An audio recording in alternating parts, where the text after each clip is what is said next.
সুপ্রিয় দর্শক শ্রোতা সবাইকে শুভেচ্ছা। আমরা একজন মানুষকে হঠাৎ করে হারিয়ে ফেলেছিলাম 5ই আগস্টের ঝড়ে। তিনি মাসুম বিল্লাহ। তাকে আবার ফিরে পাওয়ায়, সবার সামনে নিয়ে আসায় তার যে ভক্তমণ্ডলী, মানে তাকে যারা পছন্দ করেন, আমাদেরকে যারা পছন্দ করেন, তারা যে কত খুশি হয়েছেন সেটা তার সাথে আমাদের প্রথম ভিডিওর নিচে সেটা প্রমাণ আছে। আপনার সুযোগ পেলে একটু পড়ার চেষ্টা করবেন। মাসুম বিল্লাহ, আপনাকে শুভেচ্ছা। আপনাকে ধন্যবাদ এবং আপনার মাধ্যমে যারা দর্শক শ্রোতা শুভানুধ্যায়ী রয়েছেন সবাইকে অন্তরের অন্তঃস্থল থেকে শুভেচ্ছা। আপনি কি একটু খেয়াল করেছেন মাসুম, এই আপনার প্রথম উপস্থাপন আমাদের সঙ্গে নিচে যে মানুষের প্রতিক্রিয়াগুলা আপনার কেমন লেগেছে সেগুলো? আমি কিছুটা দর্শক প্রতিক্রিয়া দেখেছি, দেখি নাই যে তা নয়। ভয় করে এই কারণে যে একটা ছোট্ট খারাপ শব্দ আপনার সারা দিনটাকে নষ্ট করে দিতে পারে। সুতরাং কে হাই হৃদয় খুঁড়ে বেদনা জাগাতে ভালোবাসে। সুতরাং এটাতে আমার দেখতে ভয় হয় ভাই, কেননা সমাজটা এত বেশি প্রতিক্রিয়াশীল হয়েছে over the years, particularly after the invention of technology, of social media proliferation. এটা প্রফেসর আব্দুল্লাহ আবু সাইদের একটা দারুণ কথা আছে যে বাংলাদেশে বাম এবং ডান সব ধরনের মানুষ সমান প্রতিক্রিয়াশীল। তো সমাজটা এত বেশি প্রতিক্রিয়াশীল হয়েছে সেই প্রতিক্রিয়ার মধ্যে নিজেকে আবিষ্কার করতে ভয় হয়। তারপরেও যখন আপনি জনপরিসরে কথা বলছেন তখন তো আপনাকে মানুষের প্রতিক্রিয়া নিতেই হবে। কিন্তু আমি আশ্চর্যভাবে লক্ষ্য করলাম যে সবাই ইতিবাচকভাবে আমার ইন্টারভেনশনটা দেখেছেন এবং আমার কাছে মনে হয়েছে যে গঠনমূলকভাবে দর্শকদের কাছে, শ্রোতাদের কাছে পৌঁছানোটা খুব গুরুত্বপূর্ণ। এবং আরেকটা জিনিস আমার কাছে মনে হয়েছে যে language as a means of communication, মানুষের সাথে যোগাযোগের মাধ্যম হিসেবে ভাষা, এইটা আমাদের দেশে খুব অচর্চিত বিষয়। সুন্দর করে বা যত্ন করে কথা বলার কোনো বালাই নেই এখন।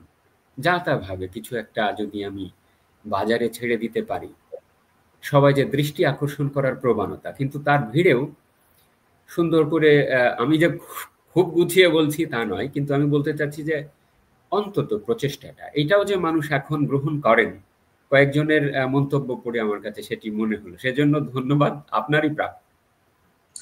মাসুম, এটা অবশ্যই ইতিবাচক, প্লাস হচ্ছে এটা হচ্ছে একটা ভয়ের যে জায়গাটা হচ্ছে মানুষের প্রত্যাশা পূরণ করতে পারা বা প্রত্যাশার নিরিখে দায়িত্ব পালন করতে পারাটা একদিনের ব্যাপার না। আমরা সবাই চেষ্টা করে যাব। মাসুম, আমরা আমাদের যে বিষয়টা নিয়ে আজকে আমরা একটু আলোকপাত করতে চাই, আপনি একজন আইনের একজন শিক্ষক হিসাবে, আইন আদালতের একজন পর্যালোচনা হিসাবে বহুল আলোচিত বাংলাদেশের যে জুলাই ঘোষণা, অনেক অনেক কথা বলা হয়েছে বা এটা নিয়ে অনেকে মতামত রাখছেন। আপনি জুলাই ঘোষণাটাকে আপনি কিভাবে দেখেন এবং এই দেখাটাকে আপনি কিভাবে পর্যালোচনা করবেন, উপস্থাপন করবেন, সেটা আমরা জানতে চাই। আচ্ছা, একটা চুটকি বলি আপনাকে, কারণ খুব বেশি আইনি ভারিক্কিভাবে যদি শুরু করি আমার দর্শকরা কিন্তু চলে যেতে পারে। তো আমাদের আঞ্চলিকতায় মানে এরকম আছে, একজন আর একজনকে জিজ্ঞেস করছে যে কিরে, শুনলাম যে তোর বাপ নাকি হজে যাইতেছে। তখন সে জবাব দিচ্ছে যে যে পাগলের পাগল চাচা জাতিও পারে। তো এই যে কিরে শুনলাম নাকি জুলাই ডিক্লারেশন দিচ্ছে, তো সাথে সাথে জবাব আসতে পারে যে পাগলের পাগল দিতেও পারে। তো এইটা নিয়ে আমি বরং আশ্চর্য হচ্ছি যে আপনি আবার এটার ইন্টেলেকচুয়াল ইনডেপথ বা গভীরতা আবার যাচাই করার করতে প্রবৃত্ত হয়েছেন। আমার কাছে মনে হয়েছে যে this is A colossal wastage of time and national resources, and somewhat it has received undue attention. এতটা অ্যাটেনশন দেবার মতন দলিল বা বিষয় এটা নেই। অনস এগেইন আমার কাছে এটা মনে হয় যে এক ধরনের ওই ভীতি থেকে যে ডিক্লারেশন কি না কি রে বাবা, কি না কি একটা কিছু তারা প্রডিউস করবে, তাই না? তো এটাকে আমি একটা বাক্যে এইভাবে বলছি যে it is conceptually flawed, it is conceptually flawed, intellectually bankrupt, historically garbage, legally untenable, unsustainable, and administratively highly ambitious. একটা আইনি দলিল যার আইনি মর্যাদা থাকবে বা তারা দাবি করছেন যে তার কিছুটা সাংবিধানিক স্যাংটিটি থাকবে, সেই ধরনের একটা দলিল এইরকম করে ড্রাফটেড হবে, this is a kind of mockery to the collective conscience of our nationhood, to the sagacity of the framers of our constitution. আমাদের যে সুন্দর আইনি ঐতিহ্য আছে, 1971 সালের মহান মুক্তিযুদ্ধের মাধ্যমে যে দারুণ একটা সংবিধান আমরা রচনা করেছি, তারও আগে একটা স্বাধীনতার ঘোষণাপত্র লিখেছি, তার ন্যূনতম ইতিহাস যাদের আছে জানা, তাই না? তারা যারা জানে যে আমাদের জাতিত্বের শক্তি কোথায়।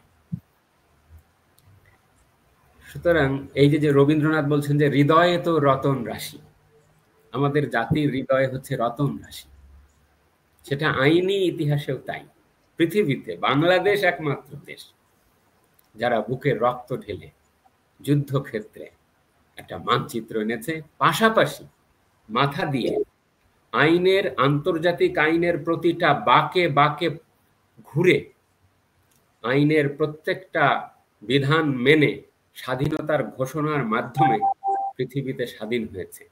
এহেন ঐতিহ্যের ধারক একটা দেশের নতুন প্রজন্ম এমন একটা বালখিল্যপূর্ণ দলিল এনে হাজির করবেন, আইনের একজন একাডেমিক হিসেবে এটা আমার ভাবতে অনেক কষ্ট হয়। কেন? আপনি যদি এটা পড়ে থাকেন, প্রথমটা হলো যেহেতু আমার মধ্যে একটু শিল্প সত্তা কাজ করে ভাই, শিল্পবোধ। কেন বলছি এই কথা? জাতির জনক বঙ্গবন্ধু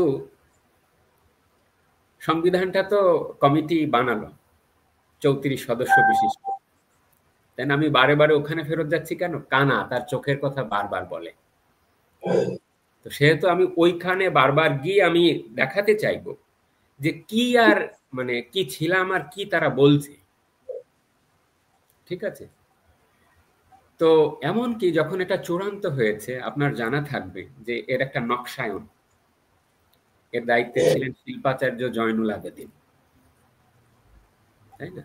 আবুল বারা কালভি, সমরজিৎ রায় চৌধুরী, আব্দুর রউফের হাতের লেখা, কি সুন্দর চকচকে হাতের লেখা, চারিদিক দিয়ে নকশা করা, আপনার ষড়ঋতুর আলপনা, বাংলার প্রকৃতি তুলে ধরা। এটাকে আমি নাম দিয়েছি legal aesthetic. So father of the nation, তিনি জাতির সামনে সংবিধানের খসড়া উপস্থাপন করবেন, এই কমিটি গেছে তাকে দিতে। এই যে পরিবেশ, আইন আখেরে একটা পরিবেশনা। How are you communicating yourself to the nation? আপনি জাতির সামনে আইনিক ভাবে কিভাবে কানেক্টেড হচ্ছেন? কেননা সংবিধান তো একটা সংস্কৃতি, সংবিধান একটা ক্যানভাস, আবহ, এটা কতগুলো ব্যাপার না, অন্য সংবিধানের সাথে আমাদেরটা মেলালে হবে না। তো দেখুন, এই পরিবেশনাটার কথা আমি গুরুত্ব দিচ্ছি প্রথমে, যে আপনি কেমন করে পরিবেশন করছেন। এরা গেল কোথায়? মানিক মিয়া অভিনয় বিশাল মঞ্চ করেছে, ওখানে গিয়ে একটা প্রিন্টেড ডকুমেন্ট নিয়ে গেছে, নিয়ে যায় আপনার সিম্পলি রিড আউট করছে। তো ওইখানে যে অনুচ্ছেদ আছে ওইগুলোকে অনুচ্ছেদ, মানে সংবিধানের ধারাকে মানুষ বলে অনুচ্ছেদ, আন্তর্জাতিক আইনের যদি কোনো চুক্তি থাকে তাকে বলে অনুচ্ছেদ, আর্টিকেল, আর নর্মাল আইনের ধারাকে বলে হচ্ছে ধারা। কিন্তু এই দুইটার অপমান হবে যদি এই ক্ষেত্রে আমি এই অনুচ্ছেদ বলি, বলতে হবে পয়েন্ট। 28টা পয়েন্ট আইনা হাজির করছে, এনে তারা এগুলো পড়ছে। এবং এইখানে আমি যখন পড়লাম, যেহেতু মিডিয়ার মাধ্যমে এদের কথা বলার স্টাইল বাই নাও আমরা বুঝে ফেলেছি যে কে কোন ভাষা ইউজ করে। তো এই যে মানে মিডিয়া হাইপের মাধ্যমে একটা ছেলেকে আমরা মাথায় তুলছি না, নাম হচ্ছে মাহফুজ আলম, তাকে কিছুদিন লোকজন পালনবাদ বলে আখ্যায়িত করলো। প্রথম দু একটা বাক্য পড়ে মনে হলো যে এটা পালনবাদের বাক্য। তারপরে কয়েকটা বাক্য 70-এর নির্বাচনের যারা নির্বাচিত প্রতিনিধি ছিলেন এবং আমাদের সংবিধান বিনুনি, হ্যাঁ বিনুনি, আমাদের সংবিধান বানানি, এর যে প্রক্রিয়া সেই প্রক্রিয়া নিয়ে প্রশ্ন তুলেছে। আমার কাছে মনে হলো এটা জুনায়েদ সাকি নামের যে একজন বিপ্লবী পলিটিশিয়ান আছে, কোট অ্যান্ড আনকোট, তার বাক্য। তারপরে যখন আমি লাফ দিয়া 75 তারা দেখলো না বাড়ি ভাই, 75 তাদের নজর এড়িয়ে গেছে, লাফ দিয়ে চলে আসছে কোথায় জানেন, 7ই নভেম্বরে, এবং নাম দিয়েছে বিপ্লব এবং সংহতি দিবস। এই বিপ্লব সংহতি দিবস নিয়ে আপনার পরে আর একটা চুটকি বলবো, মনে রাখেন। তো বিএনপি ওতেই খুশি সালাউদ্দিন আহমেদের কথা বা what ever he has represented. সবচেয়ে মজার ব্যাপার বিপ্লব এবং সংহতি দিবস, এটা বিএনপি একরকম বলে, জাসদ একরকম বলে। বিএনপি বলে হচ্ছে বিপ্লব সংহতি দিবস, কিন্তু যেহেতু আলী রিয়াজ জাসদ রাজনীতির একজন প্রোডাক্ট, ইনি এখানে কিন্তু সিপাহী জনতার অভ্যুত্থান কথা ব্যবহার করেছেন। রাইট, এই প্রফেসর আলী রিয়াজের ট্রানজিশন নিয়েও কথা হতে পারে, whatever. So look at this. তারপরে তারা জিয়ার শাসনকে বা এরশাদের শাসনকে আর দেখতে পায়নি, অথচ একজন সাংবিধানিক আইনের যে কোনো ছাত্র এবং 91 এর খালেদা জিয়ার শাসনটাও দেখেন নাই, সেটাও দেখেনি। তারা জানবে যে this is a point of non vivacity, যেখান থেকে কোনো আলো বের হয় না, এমন একটা যুগ এই সময়। এমনকি শুধুমাত্র জাস্টিস কে এম সুবহান একবার একটা ডিসেন্টিং ওপিনিয়ন দিয়েছিলেন একটা মামলায়, জানেন, স্টেট ভার্সেস হাজী জয়নাল আবেদীন মামলায়। ওই যে সামরিক অফিসারদেরকে বা বিমান বাহিনী অফিসারদেরকে যা তা ভাবে হত্যা করা হতো, ফাঁসি দেওয়া হতো, ওইসব মামলায়, কর্নেল জামিল, এইসব মামলায়। ওইখানে কোনো জজ সাহেবও ওই সময়ে সামরিক শাসনের সময় এই কথা বলার সাহস পায় নাই যে all powers belong to the people, constitution is the supreme law of the land। তারা বলছে যে সংবিধান হচ্ছে সামরিক শাসকের যে মার্শাল ল, যে প্রোক্লামেশন, তার সমকক্ষ। কিন্তু জাস্টিস সুবহান was the first who upheld the supremacy of the constitution। তাকে পরে চাকরিচ্যুত করা হয়েছিল on a fine morning। তো এই সামরিক তখন সংবিধান তো কাজই করতে পারে না, এই ইতিহাসটাও তারা সেখানে উল্লেখ করেননি। সুতরাং আর লাস্টলি কি হলো, হঠাৎ করে দেখলাম এর মধ্যে, আমরা কিন্তু এখানে ডিক্লারেশন নিয়ে আলোচনা করছি, হঠাৎ করে একটা অধিকারের বিষয় আসলো। কি অধিকার? সেটা হচ্ছে সাস্টেইনেবল ডেভেলপমেন্ট এবং জলবায়ু। এই জলবায়ু হচ্ছে রিজওয়ানা আপার জলবায়ু, এনভায়রনমেন্টাল জাস্টিস। তাহলে একটুকু পালনবাদ, একটুকু সূরা সাকি, একটু সালাউদ্দিন, একটু রিজওয়ানা, এই সব মিলেয়া আপনার এইটা আসলো। এখন আপনাকে আমি আরেকটু পেছনে নিয়ে যাচ্ছি। This is an Audacity. এই অডাসিটিটা তারা শুরু করেছিল 2024 সালের 3 অগাস্ট, যখন শহীদ মিনারে বড় সমাবেশ হলো এবং অলমোস্ট তখন আওয়ামী লীগ সরকারের ভাগ্য নিয়ে সবাই সন্দিহান হয়ে পড়ল। সেখানেই ধনধান্য পুষ্পে ভরা যে কারা গাইল, এতদিন কারা গাইতো আর কারা কি বার্তা দিয়ে গাইল, জাতীয় সঙ্গীত কারা গাইল, ওখানে এইগুলো এবং সাথে এই ধরেন মনজুর আল মতিন, প্রফেসর আসিফ নজরুল, সারা আপারা পর্যন্ত সেখানে গেল, সামিনা লুৎফা, এইরকম থিঙ্ক ট্যাঙ্ক। আমার ধারণা এদের মাধ্যমে একটা ড্রাফটিং করে তারা একটা ডিক্লারেশন গোছের তখনই পড়েছিল, এবং তখনই যেহেতু আমি পর্যবেক্ষণ করছিলাম, আমার কাছে মনে হচ্ছিল যে দে আর মিমিকিং দি প্রোক্লামেশন অফ ইন্ডিপেন্ডেন্স। এবং আনুষ্ঠানিকভাবে আজকে তারা এই ডিক্লারেশনের মাধ্যমে এই আমাদের স্বাধীনতার ঘোষণাপত্রের যে ইকো, সেটা তো না জাস্ট একটা মিমিক্রি, যেহেতু এটা স্বাধীনতা ভাবার একটা বিলাসিতা তাদের মধ্যে আছে, সুতরাং তারা মনে করে যে তারা বোধহয় স্বাধীনতার ঘোষণা টাইপের কিছু একটা দিচ্ছে, এই জন্য তারা এটার নাম দিয়েছে ডিক্লারেশন। ভাইরাস এটা সেই জন্য ওই যে যেহেতু যেহেতু যেহেতু এইগুলো দিয়ে শুরু করেছে, কিন্তু তারা ভাবছে না যে মানুষজন এটা ধরে ফেলেছে এবং 28টা যেহেতু নিচে 5টা সেহেতু চাপা পড়ে গেছে, চাপা পড়ে যায়। Ultimately this has been a very mocking document, এবং আন্তর্জাতিক আইনে যত সব ঘোষণাপত্রগুলো আছে সেইগুলো ডিক্লারেশন বলা হয়। যেমন একটা সুন্দর ডিক্লারেশন হচ্ছে universal declaration of human rights, বা পৃথিবীর বাংলাদেশ সহ আমেরিকার বা অন্যান্য দেশের স্বাধীনতার ঘোষণাপত্র। জাস্ট ফুটনোটে বলে রাখি যে পৃথিবীতে আনুষ্ঠানিকভাবে 2টি দেশের স্বাধীনতার ঘোষণাপত্র আছে। একটা হচ্ছে 1776 সালের 4 জুলাই থমাস জেফারসনের লেখা আমেরিকান স্বাধীনতার ঘোষণাপত্র, আর একটা হচ্ছে বাংলাদেশের স্বাধীনতার ঘোষণাপত্র, লেখা হয়েছে যেটি 1971 সালের 10 এপ্রিল এবং গ্রহণ করা ও পাঠ করা হয়েছে 17 এপ্রিল মুজিবনগরের আম্রকাননে, কুষ্টিয়ার। তো সেই দুটো দলিল ডিক্লারেশন নামে পরিচিত। পৃথিবীতে আরো অনেক দেশের ডিক্লারেশন আছে বা আন্তর্জাতিক দলিল আছে, যেমন মনে করেন যে declaration of the rights of the indigenous community, UNDRIP বলে, 2007 সালে, বাংলাদেশ ওখানে স্বাক্ষর করে নাই। সো এরকম করে আছে। তো তারা এই ডিক্লারেশন বললো, আবার কিছুদিন তারা বললো যে না, এটার নাম ডিক্লারেশন দেব না, এটার নাম দেব সনদ। কিন্তু যেহেতু সনদ লেখার জন্য যে গরিমা দরকার, যে করিতকর্মা মানুষ দরকার, বা যে লেভেলের স্যাংটিটি দরকার, যে লেভেলের গবেষণা মানুষ দরকার, যে লেভেলের মানুষ দরকার, তা তাদের নেই। আই টেল ইউ, তা তাদের নাই। সুতরাং তারা এই তড়িঘড়ি করে এইরকম একটা যেহেতুবাদ তারা এখানে হাজির করেছে।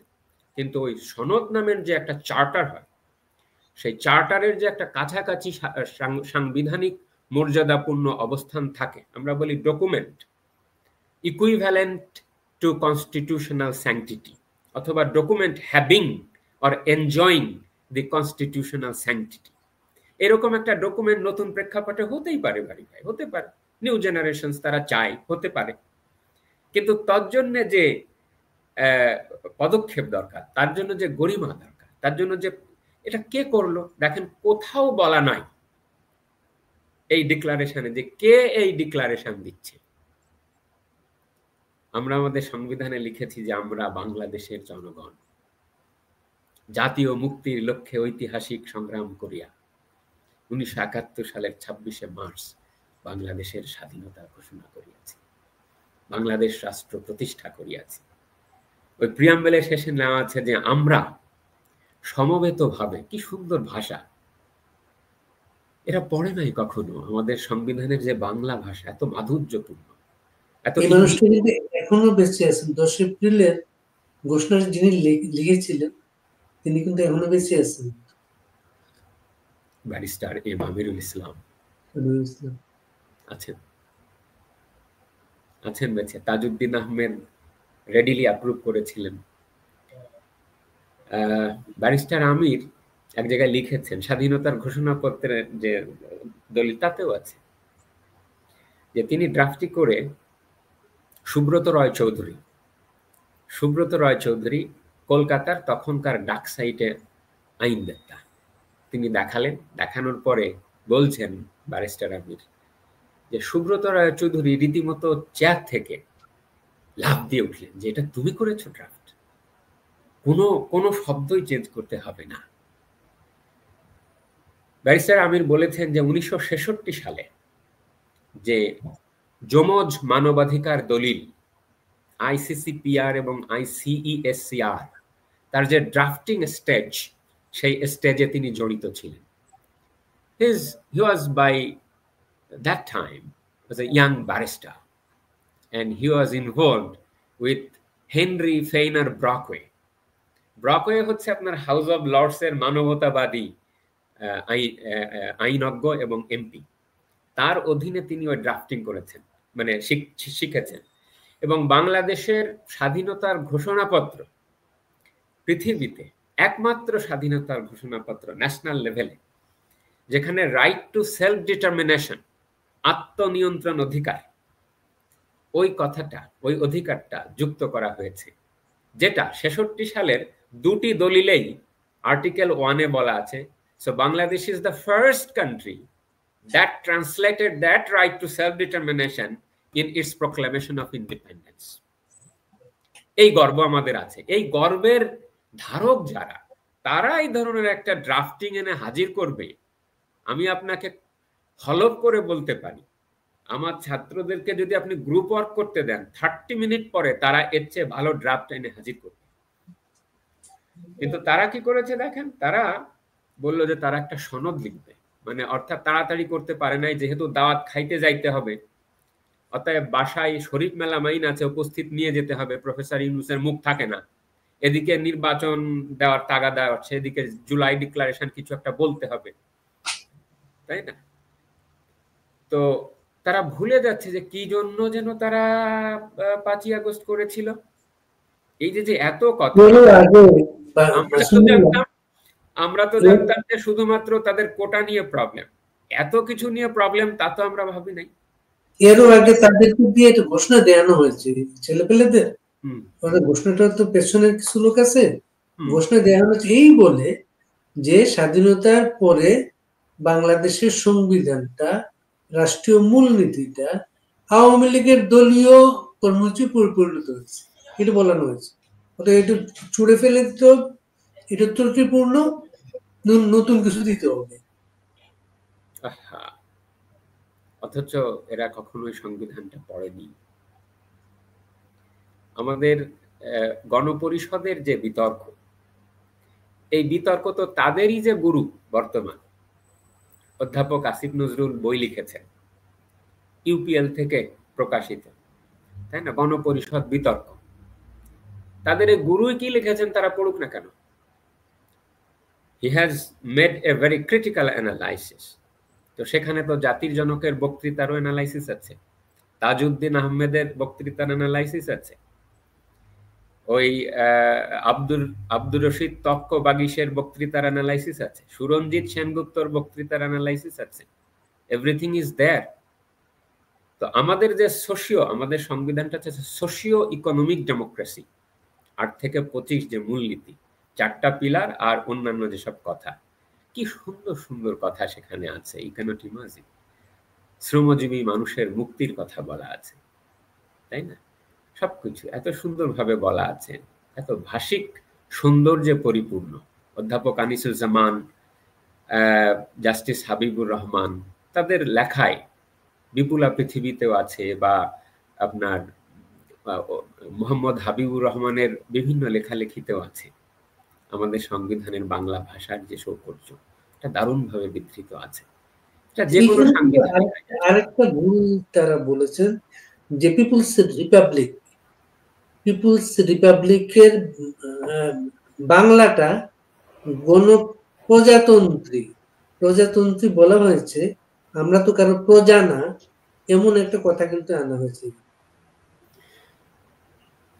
এটা তাদের আরেক গুরু, নতুন গুরু প্রফেসর সলিমুল্লাহ খান সেদিন একটা ইন্টারপ্রিটেশন দিয়েছে, যেমন প্রজাটা এখানে রাজার উপস্থিতিকেই নির্দেশ করে না। প্রজাটা হচ্ছে, যেমন আমরা যখন বলি যে জনতা, তাই না, কিন্তু তার সাথে আম শব্দটা ব্যবহার করি তো, আম জনতা। যখন আমরা আম বলি, আম জনতা, তখন মানুষ বুঝায় আবার একেবারে খেটে খাওয়া শেকড়ের মানুষজনদেরকে বুঝায়, মজুর যুবাদেরকে বুঝায়, তাই না? স্বাধীনতা তুমি মজুর যুবার, দক্ষ বাহুর গ্রন্থিল পেশি, দুঃখী মেহনতি মানুষ বুঝায়। তো ঠিক সেইভাবে যখন প্রজা শব্দটি গণ শব্দকারে, গণটা যুক্ত করে আমি বলি গণ প্রজা, তখন সাধারণ্যে বুঝায়। এবং এই প্রজাটাই হচ্ছে রাজা। কথাটা ধরেন বাড়ি ভাই, এই যে প্রজা, এই প্রজাটাই হচ্ছে এখানে রাজা। কেননা আপনি তখন রবীন্দ্রনাথ ঠাকুরে যান যে আমরা সবাই রাজা, আমাদের এই রাজার রাজত্বে।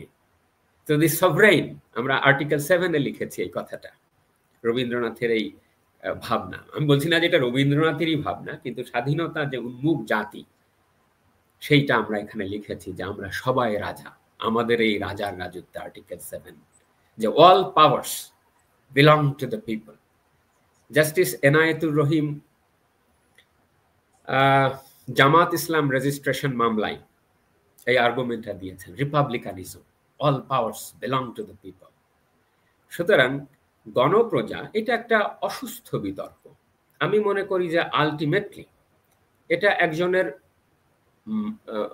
মানসিক চিন্তার ব্যাপার। এটা প্রথমে বামরা হয়তো এই বিতর্কটা তুলেছেন, কিন্তু বাংলা ভাষা এত ইশারা জাগানিয়া যে একজন ভালো জাজ এটাকে মানুষের প্রো পিপুল আকারে ব্যাখ্যা করতে কুণ্ঠিত হবেন না, একজন একাডেমিক এটাকে মানুষের সেন্সে নিতে কুণ্ঠিত হবেন না। অধ্যাপক আনিসুজ্জামানের মতন মানুষেরা, ডক্টর মজহারুল ইসলামের মতন মানুষেরা এগুলোর অনুবাদের কাজে যুক্ত ছিলেন। ডক্টর কামাল হোসেন লিখে দিতেন ইংরেজি, এমনকি এ পর্যন্ত হয়েছে এক একটা আর্টিকেল তিনি এরকম পাস করে দিচ্ছেন এবং অধ্যাপক আনিসুজ্জামান বা মজহারুল ইসলাম এরা অনুবাদ করছেন। সো তাদের অনুবাদের যে প্রাখরতা, যে প্রাখর্য, যে গভীরতা, সেটাকে প্রশ্ন করবার সুযোগ কম।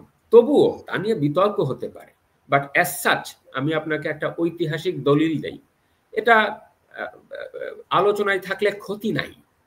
মানে 17 এপ্রিল যে ঘোষণাপত্রটি মেহেরপুরের আম্র কাননে পড়া হচ্ছিল, ওইখানে কিন্তু তার আগ দিয়ে আমাদের জাতীয় নেতারা ভাষণ দিয়েছিলেন, এবং এই ইউটিউবের জমানায় সে ভাষণগুলো কিন্তু আমরা দেখতে পাই, তাই না? তথ্য প্রযুক্তির আশীর্বাদ কি যে আমি তাজউদ্দিনের গলা শুনছি, আমি সৈয়দ নজরুল ইসলামের গলা শুনছি। কি দারুণ ইংরেজিতে, সাবলীল ইংরেজিতে সেই বক্তৃতা, সেই দেশ বিদেশের সাংবাদিকদের উপস্থিতিতে, ভুখা নানা মানুষের উপস্থিতিতে, টোপা পরা মানুষের উপস্থিতিতে, লুঙ্গি পরা মানুষের উপস্থিতিতে, যারা জাতীয় সঙ্গীত গাইছেন একেবারে লোকসুরে, সেইখানের উপস্থিতিতে সৈয়দ নজরুল ইসলাম বিশ্ববাসীর উদ্দেশ্যে একটা ভাষণ দিয়েছিলেন। সে ভাষণে তিনি পিপলস রিপাবলিক অফ বাংলাদেশের অনুবাদ কি করেছেন জানেন? জনগণতান্ত্রিক। তো খুবই ভালো হতো যদি আমরা অনুবাদটা জনগণতান্ত্রিক লিখতাম, ওয়েল অ্যান্ড গুড, বাট গণপ্রজা বললে যে রাজা থেকে গেছেন এমনটি নয়। এখানে গণপ্রজা মানে হচ্ছে যখন এটা গণর সাথে যুক্ত হবে, এবং এটা এই যে তন্ত্র, গণপ্রজাতন্ত্র, আপনি তন্ত্র শব্দটাও নেন বাড়ি ভাই, তন্ত্র মানে কি? তন্ত্র মানে হচ্ছে ধ্যান, ডিভোশন, মন্ত্র তন্ত্র, মন্ত্রা তন্ত্র।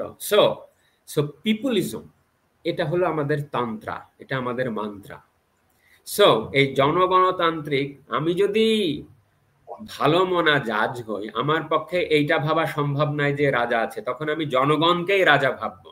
সো রিপাবলিকানিজম বা পিপল সভরেন্টি বা আর্টিকেল 7-এর যে ব্যাখ্যা আমি দিব সেটা আলটিমেটলি এই মানুষকে রাজা বানিয়েই দিব। সুতরাং এটা একটা অসুস্থ বিতর্ক। এই বিতর্কে আমি পাড়া দিতে চাই না। হ্যাঁ, বাংলা ভাষায় অনুবাদ আরো কত সুন্দর হতে পারতো তা নিয়ে আরো দারুণ লেখা আছে। এটা জাস্টিস হাবিবুর রহমানের লেখাও আছে। আমিও এটা একটা জায়গায় আলাদা করে লিখেছি আমাদের স্বদেশী আইন বিজ্ঞানের দৃষ্টিকোণ থেকে। বাঙালির হাজার বছর ধরে কোনো নিজস্ব রাষ্ট্র ছিল না। একটা রাষ্ট্র পাবার পরে যে উপকারটুকুন আমাদের হয়েছিল, নিজেদের মতন করে বাংলা ভাষায় প্রথমবারের মতন একটা সংবিধান আমরা পেয়েছিলাম, এবং আমরা এটার নাম দিয়েছিলাম সংবিধান, শাসনতন্ত্র না। লক্ষ্য করেন যে ৭১-এর আগে এটাকে বলা হতো শাসনতন্ত্র, এবং রাষ্ট্রবিজ্ঞানের ছাত্ররা এটাকে শাসনতন্ত্র বলে ডেকে সুখ পায়। আমি একজন ব্যারিস্টারকে জানি, ব্যারিস্টার মইনুল হোসেন, নামটা ভুলেই ফেলি, আপনিও নিশ্চয়ই তার ভক্ত বা অভক্ত বা বিভক্ত সবই কিছুই হবেন। ৭ সাল থেকে ৮ সাল আইন উপদেষ্টা, এবং তার ভাই গতকালই তাৎপর্যপূর্ণ বক্তৃতা দিয়েছেন। যাই হোক, উনি এটাকে শাসনতন্ত্র বলতে খুব স্বাচ্ছন্দ্য বোধ করতেন। তো যারা সংবিধান দিয়ে মানুষকে শাসন এবং শোষণ করতে পারে তাদেরকে বলা হয় শাসক বা শাসনতন্ত্র হিসেবে তারা দেখতে চান। কিন্তু আমরা তো এটার নাম দিয়েছি সংবিধান, গণপ্রজাতন্ত্রী বাংলাদেশের সংবিধান, রাইট? সুতরাং তারা এই ঐতিহ্যটা বুঝলো না, তাদের মধ্যে এই ভ্রান্তি বিলাস, এই পদে পদে আমি এই ডিক্লারেশনে ভ্রান্তি বিলাসটা রক্ষা করি। আপনাকে আমি আরেকটা পয়েন্টে দৃষ্টি আকর্ষণ করতে চাই, সেটা হলো this is A culmination of a deep rooted conspiracy. এই যে সংবিধানের ১৫০ নম্বর অনুচ্ছেদ বর্তমানে আছে, সেই ১৫০-এ আমাদের স্বাধীনতার অমোঘ মন্ত্র, এই প্রক্লেমেশন অফ ইন্ডিপেন্ডেন্স যুক্ত করা আছে। আর আছে কি? বঙ্গবন্ধুর ৭ই মার্চের ভাষণ, যেখানে লেখা আছে ভাইয়েরা আমার, তাই না? আজ দুঃখ ভারাক্রান্ত মন নিয়ে আপনাদের সামনে হাজির হয়েছি, আপনারা সবই জানেন এবং বোঝেন। পিপল সভরেন্টি বাড়ি ভাই, আপনারা সবই জানেন এবং বোঝেন। এবং আমি দেখিয়েছি যে জোসেফ রেইনার নামে একজন ফ্রেঞ্চ ফিলসফার আছেন, যিনি বলেছেন যে মানুষের হাজার বছরের বেদনা যদি কেউ খুব কম শব্দে ধারণ করতে পারে, সেটা হচ্ছে ন্যাশনালিজমের চূড়ান্ত উদাহরণ। So Mujib has been the translator of Bengali nationalism. কেননা তিনি ১৯ মিনিটের একটা ফ্রেমে, ২-৩ লাইনের একটা ফ্রেমে বাঙালির বেদনা, বাঙালির হাহাকার ধরতে পেরেছেন। বলছেন যে কি পেলাম আমরা, এই যে কি পেলাম আমরা, একটা রেজোনেন্স, একটা ইকো করে হাজার বছরে চলে যায়, সেটা তিনি ধারণ করেছেন। ওই কথাটি আমরা সংবিধানে যুক্ত করে রেখেছি। কেন রেখেছি? কারণ হলো, ঘর পোড়া গরু সিঁদুরে মেঘ দেখলে ভয় পায়, তাই না? বা আগুনে যার ঘর পুড়েছে সিঁদুর রাঙা মেঘ থেকে তার ভয়। আমাদের সামরিক শাসকগুলো কি করেছে? কাঁচি দিয়ে সংবিধানের প্রথম লাইন কেটে দিয়েছে, সংগ্রামের জায়গায় লিখেছে যুদ্ধ। কারণ তারা আমাদের স্বাধীনতার ইতিহাসটাকে ৯ মাসের মধ্যে সীমাবদ্ধ করতে চায়। This is A narcissus syndrome, তাই না? সুতরাং এই যে আপনার আমরা ওখানে যুক্ত করে দিয়েছি, এই বিএনপির করিতকর্মা আইনমন্ত্রী ব্যারিস্টার মওদুদ আহমেদ এটা ছুঁড়ে ফেলে দিয়েছিল স্বাধীনতার ঘোষণাপত্রকে। মরহুম আব্দুল মতিন খসরু ল মিনিস্টার ছিলেন ৯৬, তিনি এটা যুক্ত করেছেন। এবং উচ্চ আদালত বলে দিয়েছেন যে লোক, proclamation of independence, that is our first constitution, তাই না? সেইটার সঙ্গে ল কন্টিনিউয়ান্স অর্ডার, সংবিধান অর্ডার এবং আমাদের এই বর্তমান সংবিধান একক, এইটাকে কেউ ছুটতে পারবে না। এটা এখন অংশ ১৫০ এটা যুক্ত করা আছে, আর বঙ্গবন্ধুর ভাষণ যুক্ত করা আছে, যে কথাগুলো আমি বললাম। সুতরাং সংবিধান ব্যাখ্যা, এটা তাদের জামাত মনা যে বিচারপতি জাস্টিস আব্দুল মতিন, তার বই তারা পড়ুক না কেন, আনরিটেন কনস্টিটিউশন। জাস্টিস আব্দুল মতিনের বইয়ের নাম ইদানিং তো তাকেই তারা সব জায়গায় ডাকে, এই মঞ্জুর আল মতিনের বাবা, ঠিক আছে? তো তিনিই তো বলেছেন যে এই সকল দলিল আমাদের সংবিধানের অবিচ্ছেদ্য অংশ, পার্ট অফ আনরিটেন কনস্টিটিউশনালিজম। রাইট? এটা বলা আছে। সেইটাকে আপনি বাদ দেবেন, এরা সেইখানে যুক্ত করতে চায়, বাদ দিতে চায়। এই মানে আলী আমাদের রিয়াজ এই কথা তারা বলে নাই। সুপ্রিম কোর্ট আগেই বলে রেখেছে এইটা বাদ দেওয়ার বা চুড়ে ফেলে দেওয়ার কোনো সুযোগ নেই কোনো সময়, সেটাই তারা বাদ দিতে যাচ্ছে। এক্স্যাক্টলি। এবং এটা তারা প্রফেসর আলী রিয়াজকেও বলেছে কিনা আমি জানি না। যদি না বলে থাকে তাহলে আলী রিয়াজ কি কাজ করতেছে? আর তারা যদি নতুন সংবিধানই বানায় থাকবে তাহলে ডিক্লারেশনের দাম কি? মানে ওইটা হলো আপনার ওই মোল্লা নসরুদ্দিনের গল্পের মতন, এইটা যদি বিড়াল হয় তাহলে 1 কেজি মাংস কো, আর এটা যদি 1 কেজি মাংস হয় তাহলে বিড়াল কই? তো এটা যদি তোমাদের ডিক্লারেশন হয় তাহলে এটা কিসের সাথে যুক্ত করবা? তাহলে তো সংবিধান তো বাদ দেওয়ার সুযোগ নাই। আবার মুখে বলতেছো যে সংবিধান বাদ দিবা, তাহলে ডিক্লারেশন কেন? এই যে মানে দ্বিচারিতা, এই দ্বিচারিতায় পরিপূর্ণ এইসব জিনিস। আর একটা দ্বিচারিতার উদাহরণ দিই আপনার। বলতেছে যে হিসাব, যে 16 বছর ফ্যাসিস্ট সরকার, ফ্যাসিস্ট শব্দটা কারাকারে জানি হিসাব করে বাইর করে ফেলছে যে 15 না 16 বার লিখছে জানি। ঘৃণার বাণী ভেতরে দিয়ে দেওয়া, অথচ ফ্যাসিস্ট মানে কি এরা জানেন। আমি এক জায়গায় রসিকতা করে এটাকে বলেছি, ঠিকই বলছো, এটাকে বলে ফেস ইস্ট, পূর্বের মুখ, পৃথিবীর পূর্ব অঞ্চলের মুখ হচ্ছে শেখ হাসিনা, যিনি একটি অখ্যাত জাতিকে মর্যাদা দিয়ে, ইকোনমিক ডেমোক্রেসি দিয়ে উপরে তুলে ধরেছেন, জাতিসংঘে তুলে ধরেছেন। তার বাবা 1974 সালে বাংলাদেশ রাষ্ট্রকে দ্বিতীয়বারের মতন উপরে তুলে তুলেছেন বাংলায় কথা বলে। রাজনীতির কবি বঙ্গবন্ধু, তাই না, জাতিসংঘে বাংলাদেশকে তুলে ধরেছেন আরেকবার। আর সাহিত্যের কবি রবীন্দ্রনাথ 1913 সালে বাংলা ভাষাকে আবার মর্যাদা দিয়েছেন। সো আর শেখ হাসিনা ইকোনমিক ডেমোক্রেসি দিয়ে বাংলাদেশের সংবিধানের পূর্ণ রূপ ফিরিয়ে এনে আবার আরেকবার তুলে ধরেছে। সেইটাকে ওরা কি বলতেছে যে 16 বছর যদি হয়, নির্বাচনের কথা উল্লেখ করেছে 14, 18 আর 24, তাহলে 9 সালের নির্বাচনটা কি ভাই? 16 বছরের হিসাবটা তাহলে 14 থেকে তো 25 হয়, হলো 10 বছর। তাহলে এইটা নির্বাচন নিয়ে আসিফ নজরুলের প্রশ্ন আছে। কোন নির্বাচন নিয়ে? 9 সালে। ও, আসিফ নজরুল। আচ্ছা, তো তখন তো তিনি সেনাদের খুব ছিলেন, কাছাকাছি ছিলেন, তাহলে আবার প্রশ্ন কেন? প্রশ্নটা হচ্ছে, then again if that is the question, আপনি যদি সেই প্রশ্নটিও ধরেন, আর্গুমেন্ট ইজ যে তত্ত্বাবধায়ক সরকারের অধীনে কোন নির্বাচনই পরাজিত দল গ্রহণ করে নাই। এমনকি ওই নির্বাচনে বিএনপি 30টা আসন পেয়েছিল, right? So BNP did not accept the result of that election.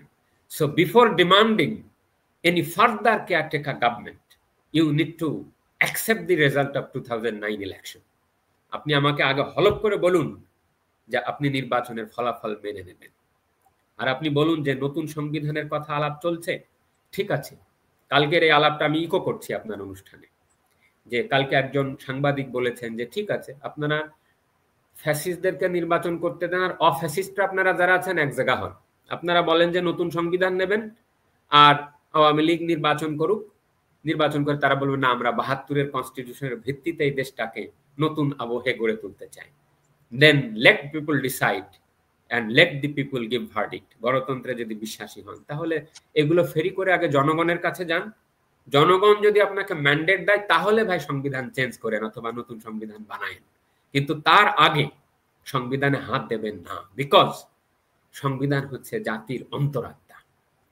আমেরিকার একজন বিখ্যাত বিচারপতি ছিলেন, যে তিনি বলছেন, লার্নেড জাস্টিস হ্যান্ড, অনেক আগের কথা, বলছেন যে সংবিধান বাঁচে একটা জাতির হৃদয়ে। যদি হৃদয় থেকে সংবিধান মরে যায় তাহলে কোনো কোর্ট, কোনো পার্লামেন্ট, কোনো আইন তাকে সুরক্ষা দিতে পারে না। লিবার্টি, স্বাধীনতা বা মুক্তি, মুক্তির মানদণ্ড কি হবে? মুক্তির মানদণ্ড হবে যে এমনকি একটা চড়ুই পাখিও বিনা কারণে ভূপাতিত হবে না। আর আপনি কি করছেন? বিনা কারণে আবাল বৃদ্ধ বনিতাকে আপনি গ্রেফতার করছেন, কার নামে কি মামলা আছে কেউই জানে না। So you have created a state of horror and a state of anarchy. আমি একটা বই পড়ছিলাম, বইটার নাম কি জানেন? বইটার নাম হলো anarchy, state and utopia, Robert নোজিকের লেখা, 1974 সালে। তো তিনি এনার্কিজম, যেখানে ললেসনেস, যেখানে আইনহীনতায় আইন, সেটাকে বলছেন তিনি এনার্কি। আর এটা যদি রোধ না করতে পারে স্টেট, সেটা কোনো স্টেট না, সেটা হচ্ছে একটা utopian state. So the welfare state right should intervene to do every kind of welfare minimum, যতটা করা সম্ভব মানুষের ব্যক্তি স্বাধীনতায় হস্তক্ষেপ না করা। সুতরাং এইটা আমাদের এই রাষ্ট্রটিকে তারা এই 1 বছরে এনার্কি রাষ্ট্রতে, ইউটোপিয়ান এনার্কিজম রাষ্ট্রে পরিণত করেছে। অথচ ন্যায় রাজ্যের স্বপ্ন তারা দেখিয়েছিলেন, ন্যায় রাজ্যের স্বপ্ন দেখিয়ে তারা এটাকে নৈরাজ্যে পরিণত করেছেন। The time line, the bottom line between ন্যায় রাজ্য এন্ড নৈরাজ্য ইজ ভেরি থিন। ন্যায় এবং নৈরাজ্য, আপনি খুব চমৎকার ভাবে, খুব নিরস একটা সাবজেক্টকে সরস করে ফেলেছেন।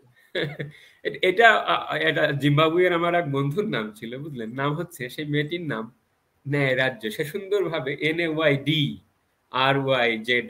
ন্যায় রাজ্য। আমি খুব অবাক হলাম যে বাংলার সাথে এটা কিভাবে এটা মিলল। আমি এই কথাটিকেই বাড়ি ভাই আরেকটু জাস্টিস পরিসরে নিচ্ছি। রাষ্ট্রের যে বর্তমান দর্শন তৈরি হয়েছে, ক্যাজুয়ালিটিটা কোথায় হলো? আই এম সরি যে হয়তো একটু থিওরিটিক্যাল শোনাবে, বাট আপনি বলছেন যে না, এটা শুনতে খারাপ লাগছে না।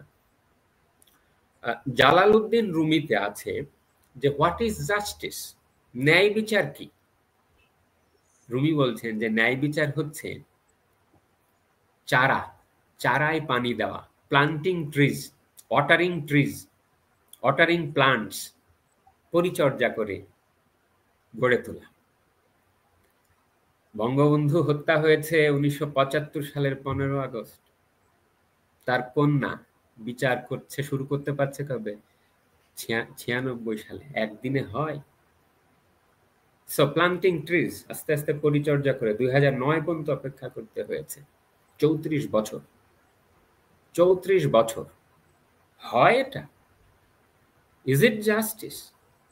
তাও এটাকে হচ্ছে প্লান্টিং ট্রিজ। আর অবিচার কি? অবিচার, রুমি বলছেন যে অবিচার হচ্ছে প্লান্টিং থর্নস, কাটায় পানি দেওয়া। তো প্রফেসর আসিফ নজরুল নেতৃত্বাধীন আইন মন্ত্রণালয়, প্রফেসর ইউনুস নেতৃত্বাধীন ইন্টারিম অ্যাডমিনিস্ট্রেশন, তারা কাটায় পানি দিচ্ছেন। and they are multiplying injustices. কই জিরো তত্ত্বের প্রবক্তাকে তো এখন সামাজিক মুক্তির কথা বলতে শুনি না। সোশিও ইকোনমিক ইমানসিপেশন, এই সংবিধানটা আমার রক্ত ঘাম অশ্রু দিয়ে লেখা, আর তাকে বাদ দেওয়ার কথা প্রতিনিয়ত এই অর্বাচীন উপদেষ্টারা বা এই রহিম রুব্বান উপদেষ্টারা নিয়মিত বলে যাচ্ছে। একটা মানুষেরও লাগছে না, একটা মানুষেরও গায়ে লাগছে না। কেউ কি নাই যে তারা বলবে যে look, this is not the way you talk, আমাদের এই ঐতিহ্যকে তোমরা ধ্বংস করো না প্লিজ। কেননা বাংলাদেশ রাষ্ট্রটিকে বেঁচে থাকতে হবে 2071 সাল পর্যন্ত। অন্তত 100 বছরের একটা ইতিহাস আমরা দেখি। আমেরিকার সংবিধান 250 বছর হয়ে গেল বেঁচে আছে 7টা আর্টিকেল নিয়ে, আর আমাদের সংবিধান 151টা আর্টিকেল নিয়ে, 153টা আর্টিকেল নিয়ে বেঁচে থাকতে পারবে না মাত্র 54 বছরে?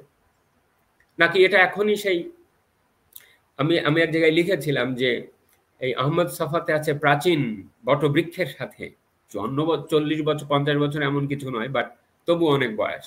সো প্রাচীন বটবৃক্ষ, অতিকায় জটাধারী রবীন্দ্র ঠাকুর, রাইট? আমাদের সংবিধান, আহা, এর যে গাঁথুনি, এর যে বিনুনি। আমাদের সংবিধান প্রণেতারা 34 জন মানুষ, তাদের হাতে কি, তারা কোন ধরনের রাজনীতিক? একজনকে বলা হতো মাইঠাল ব্যারিস্টার। বঙ্গবন্ধু মন্ত্রিত্ব দিয়েছিলেন, বলেছিলেন যে না, আমি মন্ত্রিত্ব নেব না, লন্ডন থেকে চলে গেছে।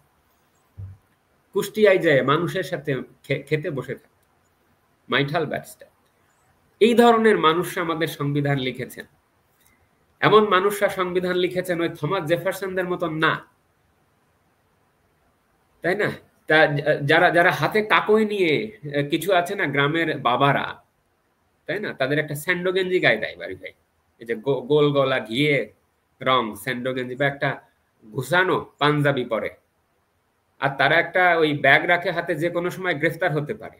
বঙ্গবন্ধু যেমন গ্রেফতার হতো ওইভাবে, যে মা আমার এগুলো একটু রেডি রাখিস। তো এই তাদের এই, আমি আব্দুর রাজ্জাককে দেখেছি, এই জাতীয় নেতা আব্দুর রাজ্জাক ওই পকেটে একটা কাকই রাখতো, বক্তৃতার সময় আপনার এই মাথা ইয়ে করতো, ইচুড়তো বলে আমাদের আঞ্চলিক ভাষা, ভালো বাংলা বলতে পারলাম না আপনাকে। তো বলছে যে এই ধরনের মানুষ আমাদের এই সংবিধানটা লিখছে, সেই জন্য না ওখানে শোষণ মুক্তির কথা বলা আছে, সেই জন্য ওখানে সামাজিক ন্যায় বিচারের কথা বলা আছে। হ্যাঁ, বলা আছে, আমরা প্রিয়াম্বেলে কি লিখেছি জানেন? আমরা লিখেছি যে ইট shall be the fundamental aim of the state to establish justice, economic, social, cultural, সামাজিক, রাজনৈতিক, সাংস্কৃতিক ন্যায় বিচার। 11 নম্বরে আমরা লিখেছি the state shall be a democracy where fundamental human rights and worth of human person shall be secured for all citizens. এটা barrister আমিরের ড্রাফট। আমি দেখিয়েছি যে এই যে ওর্থ অফ হিউম্যান পার্সন লেখা আছে আমাদের সংবিধানে, এই শব্দটা দিয়েই আপনার এই যে ডিক্লারেশন যদি পুরো আপনি বাইটাও নিয়ে আসেন, এই শব্দটার সমান ওজন হবে না। এই যে ডিক্লারেশন 28টাতে লিখছে না, এই সব শব্দ যদি আপনি ঘুটা নিয়ে আসেন, এরকম পাটায় পিষে নিয়ে আসেন, তাও আর্টিকেল 11-এর এই worth of human person, human dignity, এই শব্দের যে ওজন, এই শব্দের যে জুডিশিয়াল রেজোনেন্স, এর সমান হবে না। আর্টিকেল 31 আমরা কি লিখছি জানেন নাকি? লিখছি যে no person shall be deprived of life, liberty, property, body, reputation. 5টা, life, liberty, body, property, reputation. body আর লাইফ আমরা আলাদা লিখছি, আমেরিকানরা লিখছে 3টা, life, liberty and pursuit of happiness. Jefferson লিখছিল 3টা, মেডিসন লিখছিল 3টা, আর আমরা লিখছি 5টা। তো আমাদের বিখ্যাত আইনবেত্তা মাহমুদুল ইসলাম আছে না, আগে অ্যাটর্নি জেনারেল ছিল, আপনার মনে আছে কিনা? তিনি তার বইয়ে লিখেছেন যে আমাদের যে এই 31 নম্বর অনুচ্ছেদ, এটা আমেরিকান সংবিধানের বাপ। কেননা এখানে রেপুটেশন শব্দটা লেখা আছে, কেননা এখানে বডি শব্দটা লেখা আছে। কারণ কি, আমাদের সাংস্কৃতিক আবহে লাইফ যেমন একটা গুরুত্বপূর্ণ জিনিস, আবার বডিও একটা জিনিস। আপনি যদি আমাকে গায়ে মানে ঘাড়ে হাত দিয়ে আদর করে দেন যে ভাডি কেমন আছিস, এটা ঠিক আছে, কিন্তু আপনি যদি আমার ধাক্কা দিয়ে গন, তখন আমরা কি বলি যে ভাই আপনি গায়ে হাত দিয়ে কথা বলতেন। এই যে বডিলি স্যাংটিটি, শারীরিক পবিত্র, সেখানে নির্যাতন করার তো কোনো প্রশ্নই ওঠে না। আমি শুধু এই সরকার বলছি না, নির্যাতনের ট্র্যাক রেকর্ড আমাদের সাকসেসিভ গভর্নমেন্টগুলো রয়েছে। কিন্তু আমাদের সংবিধান প্রণেতারা কি সুন্দর করে লিখে গিয়েছিল বডিলি স্যাংটিটি। আমরা যখন পথ দিয়ে হাঁটি দেখবেন যে এমনকি যদি ভিক্ষুক, লুলু ভিখিরি পথের ধারে বসে থাকে এবং অসাবধানতা বশত আমাদের পায়ের ছোঁয়া লেগে যায়, আমরা আবার ফিরে যাই, তাকে কি করি, সালাম করে আসি। কারণ কি, আমাদের এই সাউথ এশিয়ান কালচারে শারীরিক পবিত্রতা এত বড় জিনিস, আমাদের সংবিধান প্রণেতারা এটা লিখেছে। সুতরাং রিমান্ড তো রিমান্ড, এই যে আমাদের জাজ সাহেবরা প্রতিদিন রিমান্ড দেয়, this is a travesty to our constitutional teaching. Each and every day our judiciary, they are violating the constitution by granting remand. এই রিমান্ড শব্দটা সিআরপিসির কোথাও নাই, অথচ এটা একটা কয়েন করা হয়েছে, পুলিশ এটা আবিষ্কার করেছে বারে বারে। আমাদের আগেও কিন্তু এই ব্লাস্ট মামলায় বলে দেওয়া হয়েছে যে এভাবে নির্যাতন করা যাবে না, রিমান্ড নেওয়া যাবে না, অথচ আবার সেই কালচারে ফেরত গেলাম আমরা। তাহলে কি শিক্ষাটা আমরা পেলাম? তো সুতরাং প্রবলেমটা কিন্তু আমাদের সংবিধানে না রে ভাই, প্রবলেমটা হচ্ছে আমাদের যে রাজনৈতিক সংস্কৃতি, সেই সংস্কৃতিটাকে উচ্চ করতে হবে। অথচ তোমরা কি করছো, রাজনীতিবিদদের প্রতি ঘৃণা তৈরি করছো।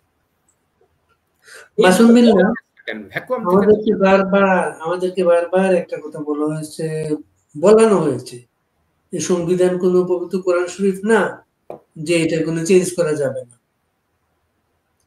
যেমন আমার আরো কিছু কিছু, যেমন আমার ধর্মনিরপেক্ষ সংবিধান, সে ধর্মনিরপেক্ষ সংবিধান দুইটা সামাজিক শাসন, তাদের রাজনৈতিক স্বার্থে দুইটা সাম্প্রদায়িক সংযোজন ছিল। জিয়াউর রহমানের ছিল বিসমিল্লাহির রহমানির রহিম, এরশাদের ছিল রাষ্ট্রধর্ম ইসলাম। অষ্টম সংশোধনীর বিরুদ্ধে যখন সুপ্রিম কোর্ট অবস্থান নিল, এই দুইটা জায়গায় হাত দেওয়া নেই। এবং 2009-এর গভর্নমেন্ট বিশাল মেজরিটি নিয়ে সংবিধানে গেল, এই জায়গাতে হাত দেয় নাই।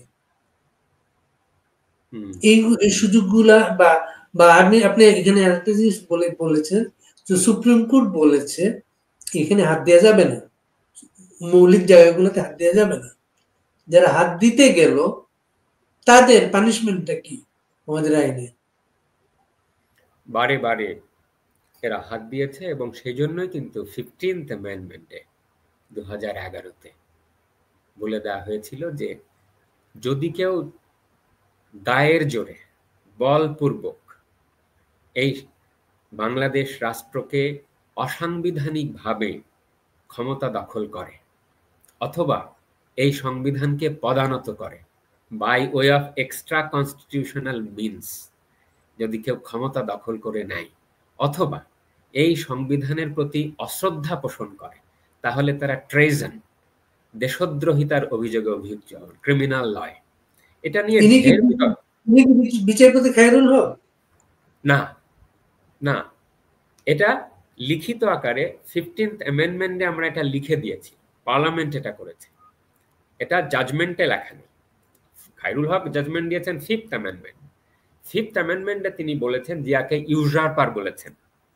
7th অ্যামেন্ডমেন্টেও তাই, জাস্টিস শামসুদ্দিন চৌধুরী মানিক এবং জাস্টিস এবিএম খায়রুল হক তারা বলেছেন যে হালাকু খানরা যেভাবে বাগদাদ নগরী দখল করে নিয়েছে, আমাদের দেশের জেনারেলরা সেইভাবে এই দেশটা দখল করে নিয়েছে। এবং মজার একটা ব্যাপার, জাস্টিস কায়ানি নামে পাকিস্তানের একজন জাজ ছিলেন, তিনি চিটগংয়ে বেড়াতে এসেছিলেন একবার, রসিকতা করে বলেছিলেন কি, বলছেন যে পৃথিবীতে, এটা প্রফেসর বারকাত স্যারের মুখেও আমি শুনেছিলাম কথাটা, বারকাত স্যার এত সুন্দর ইন্টারপ্রিটেশন দিতে পারে আমাদের সংবিধানের প্রিয়াম্বলের। বলছে জাস্টিস কায়ানি চিটগংয়ের একটা বক্তৃতায় বলে, ওখানে বোধহয় মারা যান জাস্টিস কায়ানি একবার এসে, কেমন খুব নন কনভেনশনাল বিচারপতি ছিলেন জাস্টিস কর্নেলিয়াস। কায়ানি বলছেন যে পৃথিবীতে পাকিস্তান একমাত্র সেনাবাহিনী যারা নিজেরাই নিজেদের দেশ দখল করে এনেছে। তো বাংলাদেশের ক্ষেত্রেও তাই, জেনারেল জিয়া বা জেনারেল এরশাদ নিজেরাই নিজেদের দেশকে দখল করে এনেছে। দে হ্যাভ কনকোয়ার্ড ইট, এবং কনকোয়ার করে প্রথমেই তারা সংবিধানের যে প্রথম লাইন সেটাই চেঞ্জ করে দিচ্ছে, আর ফান্ডামেন্টাল প্রিন্সিপলস গুলোর কথা তো বাদই দিলাম। তো ওইটা জুডিশিয়ালি আনকনস্টিটিউশনাল ঘোষণা করেছেন হচ্ছে জাস্টিস এবিএম খায়রুল হক এবং আরো অন্যান্য জাজরা সেটা ফলো করেছেন। কিন্তু পার্লামেন্ট 15th অ্যামেন্ডমেন্টের মাধ্যমে এটা সংশোধন করে বলেছিলেন যে এখন আর এই প্রিন্সিপলগুলো বন্ধ করা যাবে না, এবং যদি কেউ অসাংবিধানিকভাবে ক্ষমতা দখল করতে চায় তাহলে তারা এই অবৈধ শাসক হিসেবে গণ্য হবেন এবং তারা ক্রিমিনাল লয়ে যে ট্রেজন আছে সেই ট্রেজনের দোষে দুষ্ট হবেন। এইটা বিএনপি মনা সহ সবাই ভয় পায়, তারা ভাবে যে ও বাবা বাবা বাবা বাবা, আপনি তো সংবিধানরে ক্রিমিনাল ল বানায়া ফেললেন, অন্য ক্ষেত্রে তাদের হয় না এটা। সুতরাং সুতরাং এইটা এই যে আবার এই যে এই সরকারের আমলে এসেই আপনার বদিউল আলম মজুমদার সহ এই যে সুজন আছে না, সুজন বন্ধুরে পরাণ বন্ধু, এটা বহুদিন পরে জানছি এটার নাম দিয়েছে তারা সুশাসনের জন্য নাগরিক। আসলে হওয়া উচিত নাগরিকের জন্য সুশাসন। যদিও শাসনের আগে সু শব্দটা কেন যোগ করে আমি জানি না, যারা অতিরিক্ত কথা কয়। আমাদের সংবিধানে আছে গভর্নেন্স, গুড গভর্নেন্স নাই, তাই এরা যখন সুশাসন বলেন বা ভাববেন যে জুতা শাসন। সুতরাং এই সুশাসনের জন্য নাগরিক মানে হলো জুতা শাসনের জন্য নাগরিক। এই বদিউল আলম মজুমদার আইনে তো কিছুই বোঝে না, যাই হোক তিনি এটা রিট পিটিশন করেছেন এবং এই জজ সাহেবরা justice Debashis Roy Chowdhury, justice Farah Mahbub, with due respect to them, তাই না? জাজমেন্টটা প্রকাশিত হয়েছে, আমার এটা এখন আমি একাডেমিক ক্রিটিসিজম করতেই পারি।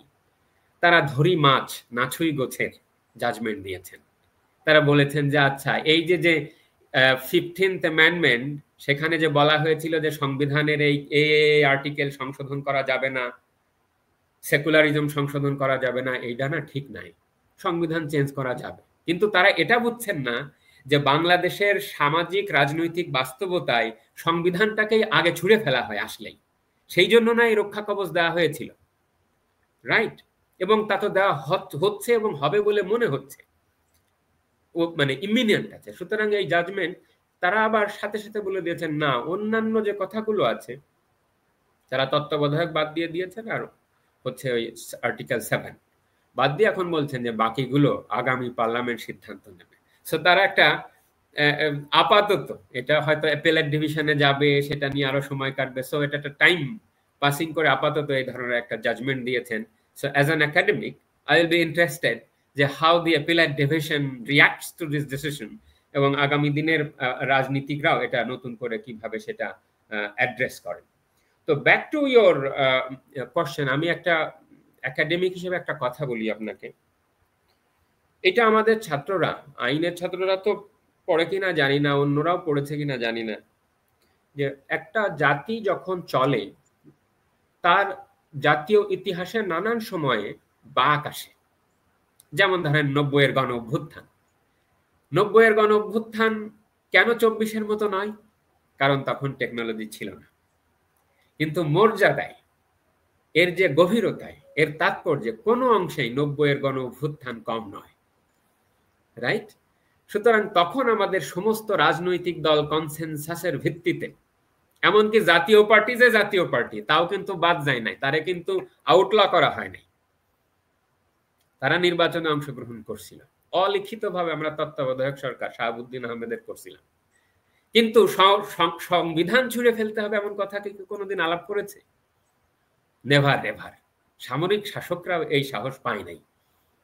3 জোটের রূপরেখার কথা বলা হয়েছে, রূপরেখার কথা বলছি। আবার দেখেন 2001-ও একটা বড় একটা বাক, স্বাধীনতার একবার চিনতে হয়ে গেল। 2009 আরো একটা 6 থেকে 9 বড় আর একটা বাক, তাই না? আবার 2024 বড় একটা বাক। কিন্তু এর কোনোটাই আমাদের সংবিধান বাদ দেওয়ার মতন কোনো বাক নয়। কেননা বাংলাদেশ রাষ্ট্রটা তৈরি হয়েছে হচ্ছে 1971 সালের ফাউন্ডেশনাল ভ্যালু, আমার ভিত্তি। এটা আমেরিকার একজন বিখ্যাত প্রফেসর আছেন, বেঁচে আছেন বাড়ি ভাই, আমরা পড়াশোনা করি তার থিওরি। তার নাম হচ্ছে প্রফেসর ব্রুস অ্যাকারম্যান। অ্যাকারম্যান পৃথিবীর কতকগুলো কনস্টিটিউশন ব্যাখ্যা করে দেখিয়েছেন যে পৃথিবীতে জাতির জীবনে একটা কনস্টিটিউশনাল মোমেন্ট আসে, ওয়ান্স আপন এ লাইফ টাইম। তো বাংলাদেশের জন্য তিনি বলেছেন সেই সময়টা ছিল 1971। তো 24-এ আমি যদি ধরেও নিই যে 24 নতুন একটা আবহ তৈরি করেছে, সেই আবহ কি, নতুন যুগে কি কি অধিকার আমার আছে, তাহলে উচিত ছিল রাজনৈতিক দলগুলো আপনার এ চার্টার অফ রাইটস তারা বানিয়ে তারা জনগণের কাছে যাক, জনগণ সেই ম্যান্ডেট দিলে তারা তারপরে পার্লামেন্টে গিয়ে সেটা আলোচনা করবেন, গ্রহণ করবেন। এবং আমাদের সংবিধানেই নানান ধারা আছে যেখানে তারা বলে দেবেন যে ফান্ডামেন্টাল প্রিন্সিপলস অফ স্টেট পলিসির অধিকতর বাস্তবায়ন কল্পে বা 28-4 নম্বরের অনুচ্ছেদের অধিকতর কনস্টিটিউশনালি এন্ট্রেন্সড হিসেবে এই চার্টারকে আমরা সাংবিধানিক ডকুমেন্টের মর্যাদা দিলাম, এবং আমাদের কোর্ট আমাদের সংবিধানের অতিরিক্ত হিসেবে এই যে আইনটা এটা ব্যাখ্যা করবেন। এমনকি সংবিধান বুঝার ক্ষেত্রে বা এই আইন বুঝার ক্ষেত্রে এটা ব্যাখ্যার আলোকবর্তিকা হিসেবে কাজ করবে। তাহলে আপনার ডায়ালজিক্যাল কনস্টিটিউশনালিজম হলো, তাহলে আপনার keeping faith with the original constitutional হলো, এবং আমরা সাংবিধানিক চর্চায় সামনের দিকে এগিয়ে গেলাম। এইভাবেই তো একটা জাতি বেঁচে থাকে। কিন্তু অতীত ইতিহাস সম্পূর্ণভাবে ধুলোয় মিশিয়ে দিয়ে অল অন এ সাডেন একটা মর্নিং আপনি পুরো আকাশটা ভেঙে পড়ে একটা জাতির ইতিহাস অন্ধকার করে দিয়ে, ব্ল্যাক আউট করে দিয়ে ইউ ক্যানট গো, পথ চলতে পারবেন না আপনি। সো আমার কাছে মনে হয় যে যদি হতেই হয় তাহলে এইরকম কোনো একটা আলাপ আলোচনা হতে পারে। আদারওয়াইজ এই যে কনস্টিটিউশনাল কমিশন, এর না আছে ম্যান্ডেট, না আছে অন্য কিছু। এরা 600 পেজের নাকি একটা রিকমেন্ডেশন দিয়েছে, আর 6টা কমিশন আছে, এরা নাকি 6000 পেজের রিকমেন্ডেশন দিয়েছেন। কালকে আনোয়ার হোসেন মঞ্জু বলেছেন যে বাস্তবায়নটা করবে কেডা। এই যে আলী রিয়াজ, এই কিন্তু জেনারেল জিয়া, তারপরে এই যে জামাত বিএনপির শাসনামলকে বলেছে যে politics of Islamization, rise of fundament Islamic militancy, এই শব্দটা ঢুললে তো হুজুররা তাকে পিটাবে। Rise of Islamic militancy. আর বিএনপির শাসনামল জিয়ার যে ইসলামাইজেশন অফ দি কনস্টিটিউশন, তারে বলছে যে স্ট্যাটিস্ট ইসলাম, দুনিয়াবি ইসলাম। তো এই দুনিয়াবি ইসলাম আর এই যে রাইজ অফ ইসলামিক মিলিটেন্সি, তাদের সাথে বৈশা এখন বলতেছে বাংলাদেশের গণতান্ত্রিক বিনির্মাণে জামাত ইসলামেরও ভূমিকা আছে। তো যখন একজন লেফটিস্ট স্কলার যখন ইসলামিস্ট স্কলারে রূপান্তরিত হয়, সেই সংবিধানের ভাগ্য, সেই দেশের সাংবিধানিক আলাপের ভাগ্য, আর সেই দেশের কনস্টিটিউশনাল একাডেমিকরা যে কি পড়াবে ভাই, সবকিছু অনিশ্চয়তার মধ্যে পড়ে যায়। ঠিক আছে, এটুকুন শেষ করবো। বাকি মাসুম বিল্লাহ, আপনি অনেক পয়েন্ট গুলো এনেছেন। শেষটা আবার নতুন করে চাই আপনার কাছে যে এই জুলাই সনদের ভবিষ্যৎ কি দেখেন আপনি? আমার কাছে মনে হয় যে, to be very honest, BNP is not that much concerned about it. আমরা পটেনশিয়ালি ধরে নিচ্ছি যে বিএনপির একটা সম্ভাবনা উজ্জ্বল যদি নির্বাচন হয়ে থাকে। আমার মনে হয় যে BNP is not serious about this thing, তারা একটা এক্সারসাইজে অংশ নিচ্ছে। আর এনসিপি, মানুষের যে জনসম্পৃক্ততা থাকা দরকার, যেহেতু সেটা নাই, as a law academic I would say this will suffer, this declaration will suffer an untimely death. অসময়োচিত মৃত্যুবরণ করবে হচ্ছে এই ডিক্লারেশন। আমি আপনার অনুমতি নিয়ে জাস্ট শেষে একটা কবিতার কয়েকটা লাইন, এটা একটা স্ক্রিনশট দিয়ে রাখছি বাড়ি ভাই, আপনি যদি অনুমতি দেন আমি একটু পড়ে শুনাই। আমাদের এখন থেকে যে আশা, আবার দেশটা তো হঠাৎ করে আবার এই বৈদেশিরা দখল করে নিল, এই এনজিও গভর্নমেন্ট দখল করে নিল। সৈয়দ শামসুল হকের নুরুল দিনের সারা জীবনের শেষ পংক্তিতে আছে, এইটা আলী জাকেরের, এখন ইউটিউবে পাওয়া যায়, আপনি দেখতে পারেন। আলী জাকের এবং আসাদুজ্জামান নূর, আসাদুজ্জামান নূরকে আটকিয়ে রাখা হয়েছে, একটা প্রজন্ম বেড়ে উঠেছে তার মানুষ দিয়ে। ভাবা যায়, বলো এগুলো মানা যায়? আলী জাকের ওই কুল্লা পাথর নামে একটা জায়গা আছে, সেখানে গিয়ে বাংলাদেশের হিন্দু, মুসলিম, খ্রিস্টান মুক্তিযুদ্ধের শহীদ, ওখানে গিয়ে শুয়ে পড়ে সবুজ ঘাসের উপরে হাত বুলিয়ে দিচ্ছেন সেই আলী জাকেরের গলা। হ্যাঁ, বলছেন যে দেখিবার অপেক্ষায় আছো, নবান্নের পিঠার সুঘ্রাণে দেশ ভরি উঠিতেছে। দেখিবার অপেক্ষায় আছো, আমার গাভীন গায় অবিরাম দুধ ঢালিতেছে। দেখিবার অপেক্ষায় আছো, নিশীথে কোমল স্বপ্ন মানুষের চোখে নামিতেছে। সুখে দুঃখে অন্ন পানে সকলেই একসাথে আছে। সোনার বাংলা, সোনার বাংলাদেশে আছে। সোনার বাংলার সোনা বাংলাদেশেই আছে। আমরা চাই বাংলাদেশের সম্পদ বাংলাদেশেই থাকুক, বাংলাদেশটা যেন ছিনতাই না হয়ে যায়। আপনাকে ধন্যবাদ। অনেক ধন্যবাদ মাসুম বিল্লাহ। শেষ চরণটা আপনার অসময়োচিত মৃত্যুবরণ করবে এই জুলাই সনদ। বাংলাদেশটা যেন সে অপেক্ষায় আছে। ভালো থাকবেন। এতক্ষণ যারা দেখলেন সবাইকে শুভেচ্ছা। শুভেচ্ছা।